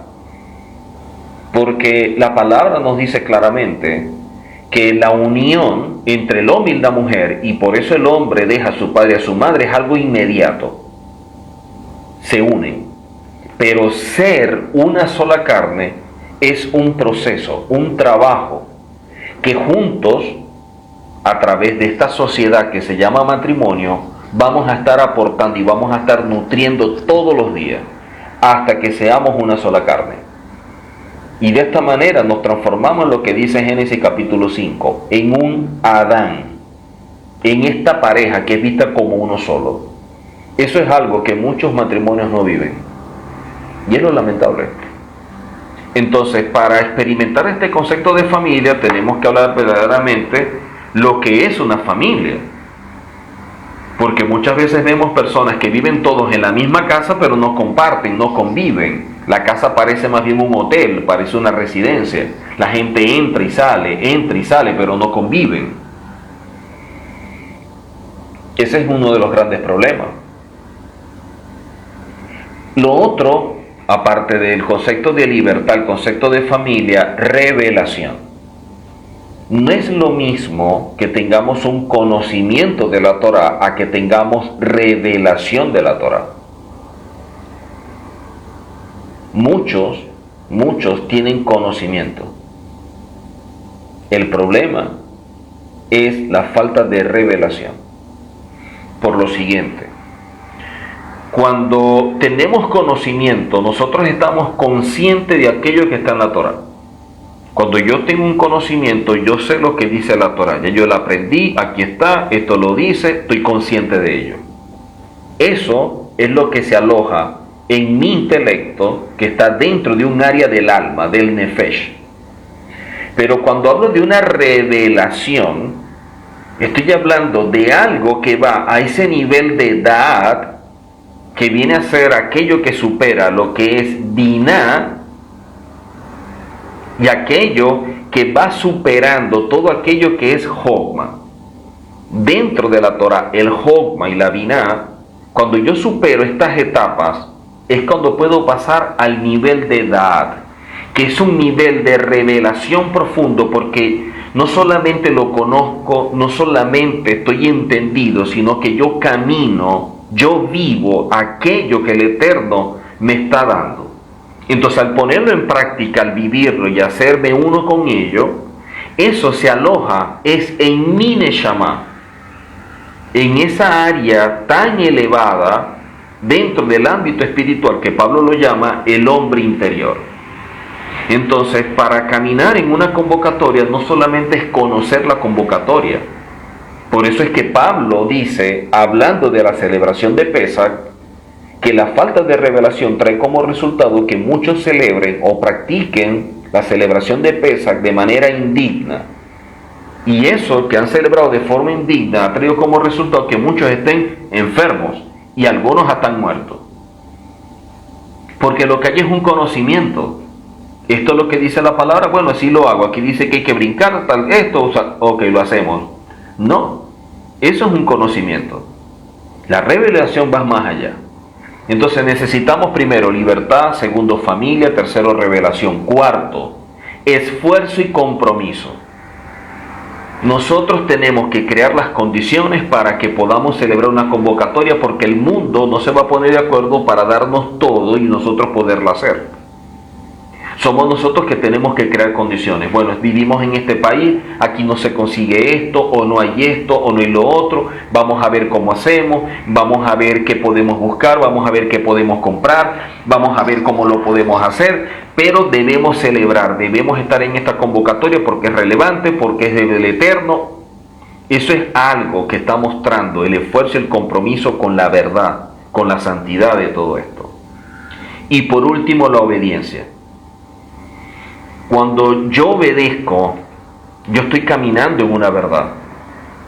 Y cuando yo camino en esa verdad, entonces esa verdad me hace libre de un Egipto, que puede ser o el entorno o aquello que está dentro de mí que me tiene prisionero. Eso es un Egipto. Otro punto que decíamos al principio que es importante tomar en consideración es en relación a las plagas, porque hay una plaga que es la de tinieblas, que es Hoshech, que no es oscuridad. Oscuridad es una cosa y tiniebla es otra.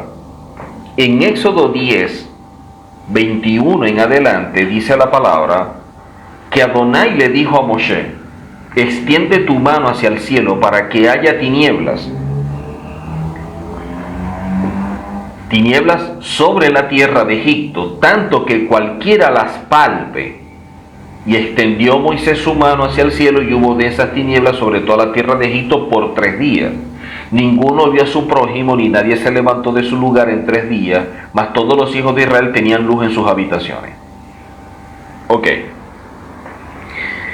Cuando vemos nosotros esto, nos damos cuenta que hablar de oscuridad es la carencia de luz. Pero aquí estamos viendo algo que va más allá. Porque cuando hablamos de Hoshech o de tinieblas, su connotación como una plaga, como parte de los Makot, es espiritual. Es tan así que la tiniebla, enseñan los rabinos que las tinieblas, dependiendo de la condición espiritual, podía ser mucho más fuerte, mucho más densa en la casa de uno que en la casa de otro. O sea, si vamos a hablar de oscuridad, sería oscuridad para todos de igual forma. Y si va a ser densa, sería densa para todos de igual manera, excepto el pueblo de Israel. ¿Ok? Pero los rabinos enseñan que no es así. Que cuando vemos esta expresión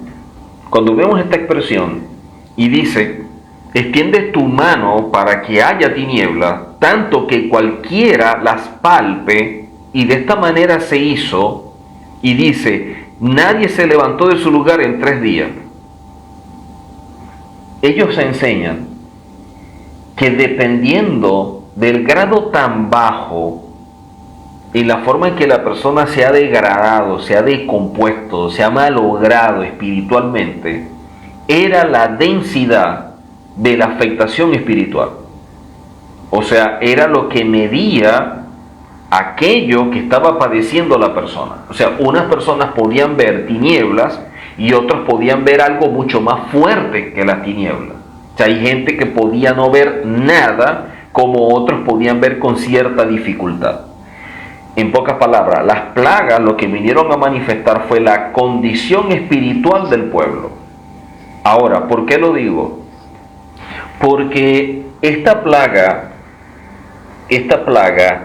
es bien interesante, aparte de la plaga de la muerte de los primogénitos, porque en esta plaga murieron parte del pueblo de Israel. El Eterno no solo trató con esta plaga con los egipcios, sino que trató también con su pueblo. O sea, el Eterno quiso mostrar en el nivel espiritual en que estaban todos. En el nivel espiritual que estaban todos. Para efectos de Egipto, es evidente que estaban en el nivel más bajo. Pero para ellos la plaga, que iba a revelar su nivel bajo, también la iba a utilizar el Eterno, para que el pueblo de Egipto no viera la muerte de los hebreos en esa plaga. O sea, el Eterno no quiso que el pueblo de Egipto viera cómo muchos hebreos murieron en esa plaga. ¿Quiénes murieron?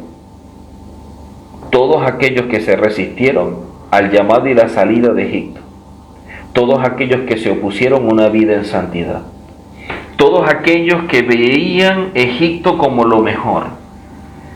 Todos aquellos que veían Egipto como algo que no era tan malo. El síndrome de Estocolmo a nivel espiritual como que también existe. Hay personas que están enamoradas de su condición tan malograda espiritualmente. O sea, las personas se dejan llevar por cosas que muchas veces tienen una apariencia de que está bien, de que es bueno, de que esto es entendible, aceptable, y resulta de que no es así. Hay personas que lamentablemente se convencen de cosas que no tienen sentido, pero que los atraen. Y si la persona no revisa y analiza a profundidad aquello con lo que está siendo atraído o aquello con lo que se siente identificado, la persona está en Hosher, o sea, está en tinieblas. Esta plaga, enseña a los rabinos, que nos muestra a todos los que eran parte del pueblo de Israel, a todos los hebreos que no buscaron la verdad y la libertad, la importancia de tener convicciones verdaderas, no subjetivas ni aparentes.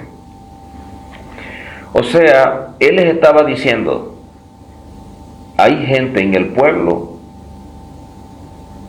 que a pesar de que son hijos caminan en tinieblas, porque sus conceptos, sus criterios, sus puntos de vista son contrarios a la verdad que es luz.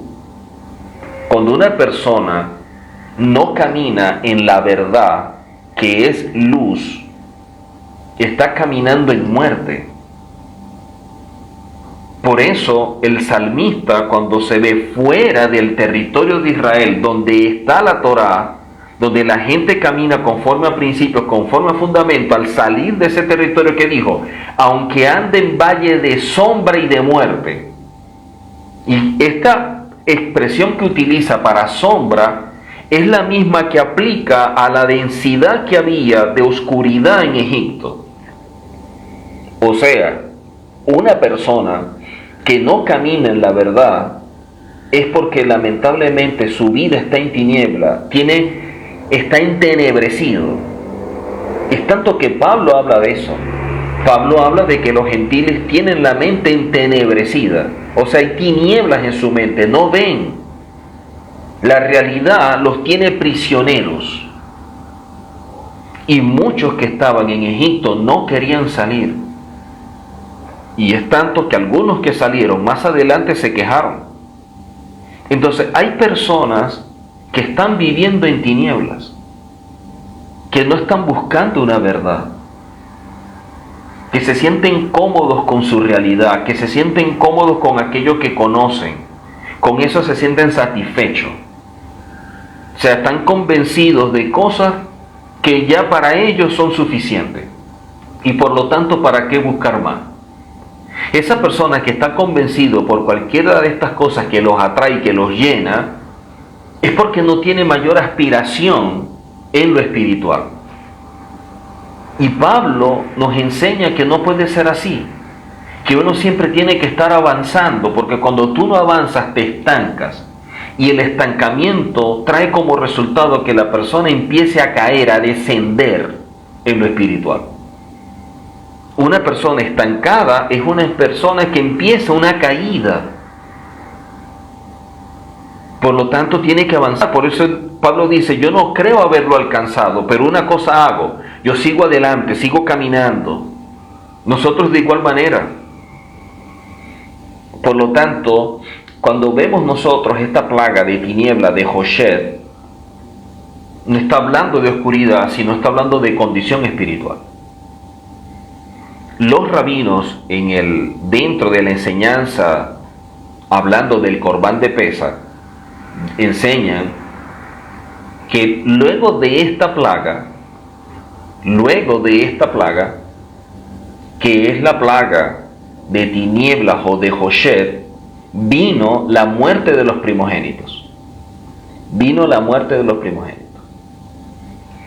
Pero en la celebración de Pesach, recordemos que la celebración de Pesach es en el mismo momento donde el destructor pasa para matar a todos los primogénitos. En ese mismo momento en que unos están con el Corbán de Pesach, otros están experimentando la muerte en sus casas, en este caso los primogénitos. Por eso, luego de la plaga de tinieblas de Joshed, viene el Corbán de Pesach. Entonces los rabinos dicen, ¿por qué el Eterno colocó la plaga de las tinieblas antes de la salida del pueblo en Pesach y no al principio? Porque el Corbán de Pesach viene a representar la forma en la cual se corta, se degolla la falsedad, la idolatría, la mentira, la vida vacía, la vida carente de fundamentos y principios, en medio de una nación que tenía unos conceptos muy elevados en relación a este animal, y más en esa fecha. O sea, ellos se estaban exponiendo a la muerte, teniendo estos animalitos en su casa y saber que los iban a matar delante de un pueblo que adoraba o que idolatraba estos animales. Por eso hablamos de obediencia, de compromiso. Entonces, este pueblo, hablando del pueblo de Israel, experimenta la plaga de tinieblas. Allí el Eterno revela, ya previo a la celebración de Pesach, previo a la salida, el nivel espiritual en que estaban los hijos de Israel, y allí mueren muchos. Y luego viene el Corbán de Pesach, donde el Eterno termina de cortar, de quitar la falsedad, la mentira, el vacío, la idolatría, por completo. Y de esta manera, entonces, poder salir a una nueva condición. Por eso, esta celebración de Pesach, luego de la plaga de las tinieblas, es un paso que revela la determinación, el compromiso, el enfoque de todo hijo del Eterno al momento de decidir qué camino elegir en la vida. ¿Cuál es el camino que se tiene que elegir? Esto lo ve de forma clara en esta convocatoria. Pero tener un conocimiento, y es una de las reflexiones que nos muestra los rabinos en esta parashá, es que la importancia entre el conocimiento y la humildad es importante. La humildad con el conocimiento tienen que ir de la mano, porque una persona con mucho conocimiento y carente de humildad siempre va a ser propenso a vivir en la soberbia. Y la soberbia es la manera de manifestar de forma más contundente Abodá Zará, o lo que es la idolatría. La persona se siente en una posición superior. Y hay personas que lamentablemente caminan de esa forma. La Escritura, hablándonos de esta plaga, de la plaga de las tinieblas, cuando dice que el Eterno la ha manifestado y de esta forma la gente no podrá ver más allá de lo que tiene de frente, una de las cosas que vemos en las traducciones está basado en algo que dice In Ezra, que habla del significado de esta expresión Beyamesh. Esta palabra que aparece aquí cuando habla de que se palpe la oscuridad, esta expresión Beyamesh, el significado real de esta plaga adquiere como una mayor magnitud cuando se lee Deuteronomio 28, verso 28 y 29, cuando dice: te castigará Adonai con confusión de la mente, y palparás al mediodía como aquel que palpa el no vidente en la tiniebla, y no prosperarás en tu camino. Repito, cuando vemos nosotros la plaga de las tinieblas, el Eterno le dice a Moisés que extienda su mano y declare lo que tenga que declarar para que empiece a darse la tiniebla. Dice, y que se palpe las tinieblas. Dice, para que se palpe las tinieblas. Este comentarista nos enseña que esta expresión que aparece allí, Beyamesh, va más allá de un simple palpar las tinieblas. Que hay un mensaje detrás de todo esto, y que para poderlo entender, la respuesta la encontramos en Devarim 28, versos 28 y 29. Y Devarim 28, versos 28 y 29 dice: te castigará Adonai con confusión de la mente. Y decíamos que Pablo, hablando del gentil que camina en las tinieblas, dice que tiene una mente entenebrecida. Por lo tanto, dice: te castigará Adonai con confusión de la mente, y palparás al mediodía como palpa el no vidente en la tiniebla. Y dice luego: y no prosperarás en tu camino. Lo que da a entender a través de esta expresión Beyamesh en hebreo es la connotación que tiene estas tinieblas en Egipto. No era simplemente paralizar al país, sino mostrar lo que había en la mente de aquellos que no tenían la Torá, sean egipcios o hebreos. Sean egipcios o hebreos, el objetivo era mostrar o revelar la condición interna de las personas que estaban en ese sitio, que en este caso podían ser egipcios como hebreos. Dice luego, y por eso lo que decíamos en el Salmo 107, que cuando hablamos de tinieblas y de allí esta plaga, como es un asunto que muestra la condición espiritual, por eso es que se habla del reino de tinieblas y el reino de la luz. Porque siempre la expresión tinieblas, y por eso a veces vemos la palabra oscuridad o las palabras tinieblas. A veces en nuestras versiones de la Biblia, el que hace la versión no está tomando esto como referencia al momento de hacer la versión. Simplemente coloca la palabra y muchas veces obviando el mensaje que hay escondido en cada palabra. Así como la expresión oír y la expresión escuchar y cómo fue colocada, y así muchas expresiones. Pero en este caso, hablando de esto, en el Salmo 107 nos dice: moradores de tinieblas y sombra de muerte, prisioneros en miseria y en cadenas, porque fueron rebeldes a la palabra de Elohim y despreciaron el consejo del Altísimo. Humilló pues sus corazones con trabajos, tropezaron y no hubo quien los socorriera.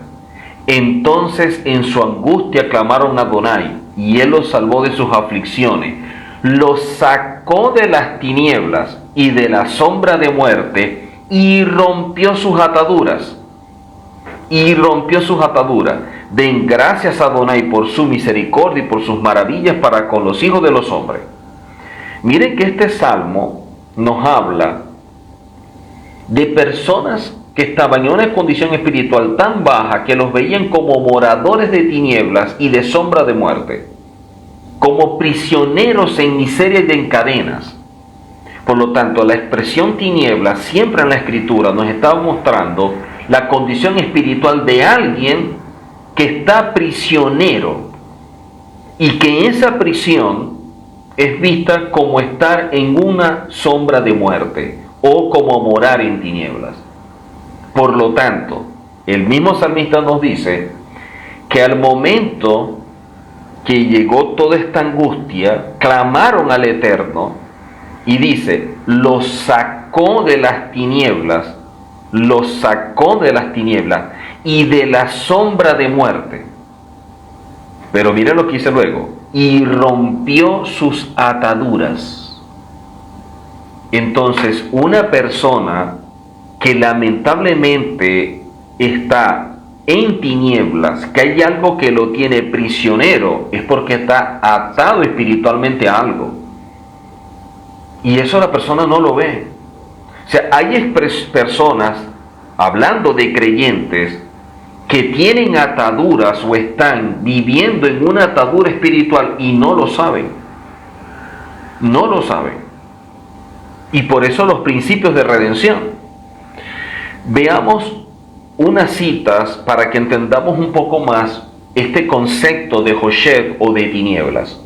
En Hechos 26, Hechos capítulo 26, verso 18 en adelante dice: para que abras sus ojos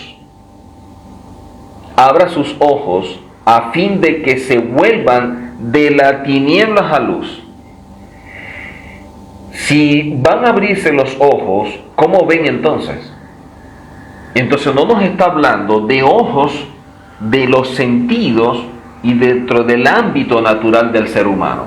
Le está hablando del espiritual. O sea, para que se abran los ojos de su neshama, para que puedan captar una verdad. Por eso dice, a fin o con el objetivo de que se vuelvan de las tinieblas a la luz, del dominio de Satanás Elohim. Una persona que está caminando en tinieblas, una persona con la mente entenebrecida, como dice Pablo hablando de los gentiles, está dentro del territorio, dentro del dominio de Satanás. Primera de Pedro, capítulo 2, verso 9. Primera de Pedro, capítulo 2, verso 9, dice: pero vosotros sois linaje escogido, real sacerdocio, nación santa, pueblo adquirido para posesión de Elohim. Todo eso está relacionado con identidad. A fin o con el propósito, ahora viene sus objetivos y lo que le dan sentido a la vida, para que anunciéis la virtud de aquel que los llamó de las tinieblas a la luz admirable. Aquí vemos otra vez la palabra tiniebla, alguien que es sacado de una condición a otra. En Colosenses capítulo 1, verso 13, y con esto ya vamos terminando, Colosenses capítulo 1, verso 13 dice de la siguiente forma: porque Él nos libró del dominio de las tinieblas y nos trasladó al reino de su Hijo amado.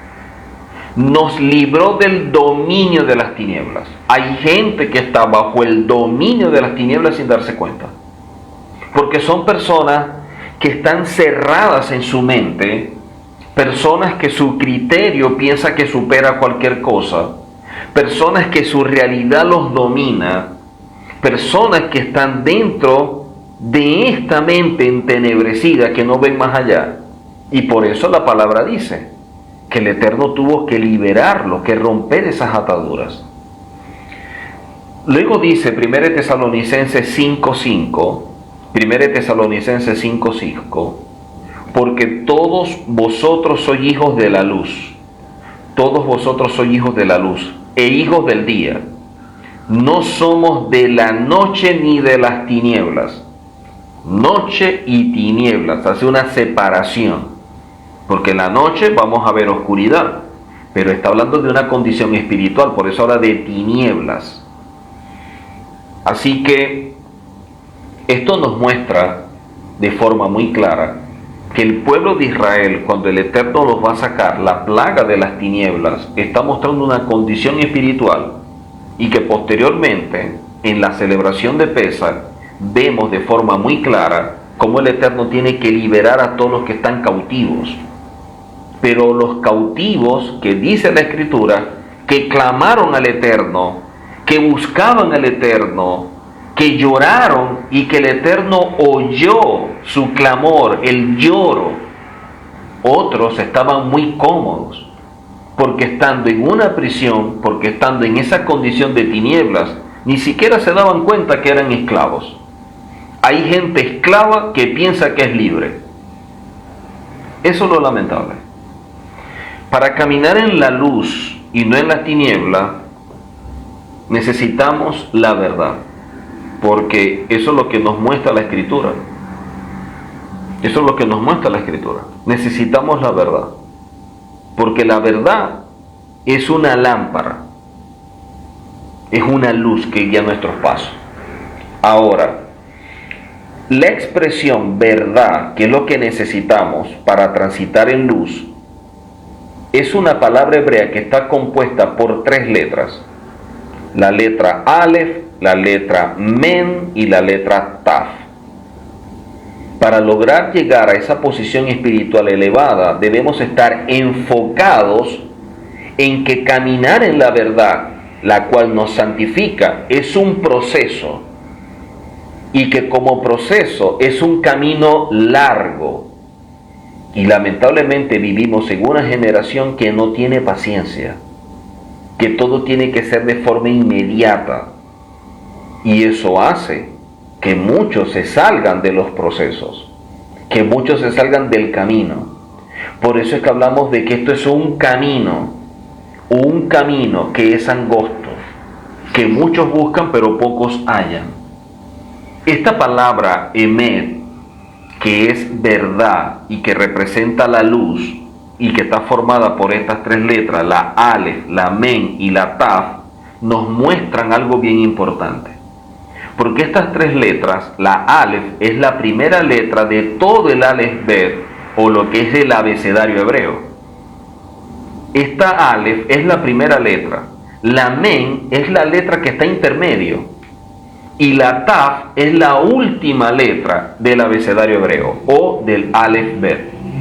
Entonces, cuando vemos nosotros caminar en la verdad, y de allí la palabra Emet con Aleph, Men y Taf nos están mostrando todo un principio de un camino, todo el intermedio de un camino hasta llegar al final del camino. Tú empiezas en Aleph y debes terminar en la Taf, desde el principio hasta el fin. Por eso, caminar bajo la interpretación de la Torá del Mesías, él dijo: yo soy este camino, Yo soy este camino, porque mi interpretación de la Torah es luz. Mi interpretación de la Torah es luz. Ahora, esta palabra Emet, que se escribe con estas tres letras, la Aleph, la Men y la Taf, cuando quitamos la letra Aleph, que representa la unidad, que representa el eterno, con el cual debemos estar conectados, ser un ejá con él, uno con él, al quitar la letra Aleph de la palabra Emet, que es verdad, quitamos la Aleph y queda la palabra Met. La palabra Met en hebreo es muerte. O sea, una persona, si quiere caminar conforme al eterno, tiene que caminar en la verdad que es luz. Y eso es vida. Pero en el momento en que saca al eterno de su vida, en el momento en que se aleja para caminar en lo que cree que es su verdad, al sacar al eterno, lo que él está pensando que es su verdad se transforma en camino de muerte. Por eso la palabra dice, hay caminos que para el hombre parecen verdaderos, parecen buenos, parecen correctos, pero su final es de muerte. Porque cuando quitamos la letra Aleph, que representa el eterno, de la palabra Emet, que es verdad, lo que nos queda es la palabra Met, que es muerte. Quiere decir que solo podemos transitar en la verdad si nos mantenemos fieles al eterno, unidos al eterno o unos con el eterno. Y este camino que empieza desde la Aleph, desde el inicio, tiene que ser hasta el final. Pero a veces la comodidad de muchas personas, o vivir en esa zona de confort, o simplemente la apatía, el desgano, la indiferencia o el conformismo trae como resultado de que la persona no logra entender lo que representa la redención, no logra captar lo que es la Geulá como el resultado de un proceso de conversión, de perfeccionamiento, de desarrollo. Por lo tanto, la salida de Egipto no es el final de la historia del pueblo de Israel. Salir de Egipto es el inicio de un camino que se debe recorrer. Salir de Egipto es la invitación del Eterno a un proceso de redención, a un proceso de cambio. Ustedes tienen que salir de Egipto, pero que Egipto salga de ustedes. Ustedes tienen que pensar como hijos, no es como esclavos. Ustedes tienen propósito. Y todo esto es para sacar a ese Egipto que hace que tengan su mente en tinieblas, que hace que caminen o que estén presos en un Egipto. Por eso es que el Mesías, hablando de este camino que es angosto y que muy pocos lo encuentran a pesar de que muchos lo buscan, es porque lamentablemente las personas tienen un concepto o un criterio de la vida de creyente, del camino como creyente o de una vida de creyente totalmente errada, totalmente desconectada de la verdad. Y eso es el resultado de que su mente está en Hosheb o en tinieblas y por eso no ven más allá, por eso no entienden. Y eso es a lo que el Eterno nos llama, a que nosotros podamos caminar en una verdad, que podamos transitar en aquello que el Eterno tiene para nosotros. Y solamente podemos hacerlo cuando entendemos que los procesos siempre generan cambios. Y muchas veces la gente no se adapta a los cambios en la vida. Y los cambios es parte de lo natural del proceso de un ser humano. Dejemos que el Eterno pueda obrar a través de su palabra en nosotros, caminando en obediencia, comprometidos, con determinación, enfocados en aquello que el Eterno nos está mostrando, lo cual nos está guiando. Que habrán temores, que habrán dudas, sí, es normal, es parte de esto. Pero el valor es lo que nos mantiene firmes, porque el valor es lo que hace que el temor o la duda no nos bloquee, no nos deje allí cautivos, presos, estancados, sino que podamos caminar a pesar de. Por eso es que el Eterno le dijo a José, tú tienes que esforzarte y ser valiente. La valentía no es carencia de miedo. La valentía es yo camino a pesar del miedo, porque caminar siempre será mejor que quedarme quieto, que quedarme estancado. Así que creo que es un tiempo para que todos nosotros revisemos en qué Egipto podemos estar viviendo o en qué área de nuestra vida podemos estar caminando en tinieblas, en Joshed, para que podamos salir de allí. Puede ser que en un área de nuestra vida estemos en una condición espiritual baja, que estemos con una mente entenebrecida, y tenemos que romper con eso. Debemos salir de esa condición. Debemos caminar en procura de llegar a la estatura del Mesías, a un varón perfecto, y de esta manera caminar avanzando siempre, como lo dice la Escritura. Por eso la importancia, la relevancia que tiene todo esto que hemos querido compartir con ustedes y que nos permite avanzar, que nos permite poder transitar de manera correcta. Pero no olvidemos lo que leíamos en el Salmo 107. El clamor de aquel que ama al Eterno, de aquel que ama la Torá, traerá como resultado que la mano del Eterno lo socorra, lo ayude de su aflicción, lo saque de las tinieblas, de la muerte, y que el Eterno permita que también pueda romperse esa atadura que no le permite crecer o avanzar en su vida, que hace que todo se estanque, se trunque, que nada se da, emprende y emprende, pero nada resulta. Todo se viene abajo, todo está confundido, todo está mal. No es la condición de un hijo del Eterno. El Eterno nos está llamando a que tengamos vida y vida en abundancia. Por lo tanto, es tiempo de crecer, es tiempo de avanzar, tiempo de madurar, tiempo de cambio, de rectificación, de tikkun nefesh. Así que sigamos adelante en este proceso de santificación que es progresivo, que no es instantáneo, en espera del Mesías y de su reino. Nos vemos en la próxima oportunidad. Bendiciones para todos y shalom.